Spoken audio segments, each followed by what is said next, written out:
నేను మీకు అందరికి దండం పెట్టి చెబుతున్నానమ్మా, పరాయి పురుషుడితో మాట్లాడేటప్పుడు చాలా జాగ్రత్తగా మాట్లాడండి. మీ వస్త్రధారణ కూడా చాలా జాగ్రత్తగా ఉంచండి. ఎందుకంటే ఒకసారి అనుమానము అనే విత్తనం పడిందంటే ఆ అనుమానపు విత్తనం అది ఎంత వృక్షమైందో నీకు తెలీదు. ఆ తర్వాత నువ్వు తీసేసుకోవడానికి కూడా వీలు లేనంత పెద్దదైపోయింది. నేను చెబుతుంది నిజాలు కదా, చెప్పరేంటమ్మా తల్లులారా? పురుషులు అనుమానం పడడం కాదమ్మా, నిన్ను చూస్తున్న పక్క స్త్రీ కూడా అనుమానం పడుతుంది. ఎందుకంటే నీ చూపు అలా ఉంది, నీ మెలకలు తిరగడం కూడా అలాగే ఉంది.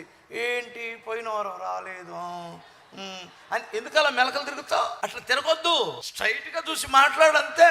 అసలు మగపిల్లలతో మాట్లాడేటప్పుడు నువ్వు చాలా పర్ఫెక్ట్గా ఉండాలి. నిన్ను చూస్తే ఒక పోలీస్ ఆఫీసర్ని చూసినట్టు ఉండాలి వాడికి. నిజమమ్మా, అలా ఉండండి. మీరు పరిశుద్ధులు కదా, నీతిమంతులు కదా.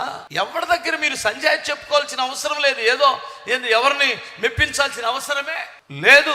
చాలా పర్ఫెక్ట్గా ఉండండి, నీతి కలిగి బ్రతకండి. అప్పుడు నీ భర్త నువ్వేది చెప్పినా దానికి ఖచ్చితంగా నమ్ముతాడు, ఓకే చేస్తాడు.